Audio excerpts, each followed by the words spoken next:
Hi everyone, welcome back to another video from Trading for Beginners. Today in this episode we will be learning how to log out of MetaMask wallet. If you want to secure your MetaMask wallet or switch accounts, logging out is simple but important step. First of all, launch open MetaMask application on your device, and once you're inside the home page of MetaMask, go to the bottom right corner and tap on Settings.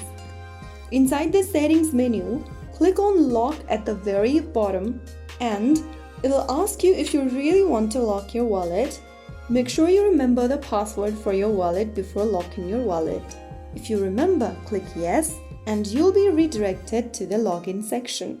Now you have successfully logged or logged out of your MetaMask application. Now you can enter your password for MetaMask wallet if you ever want to sign in again. That's how it's easily done. If you found the video helpful, don't forget to like, share and subscribe to the channel. I will see you in the next video. Thank you for watching.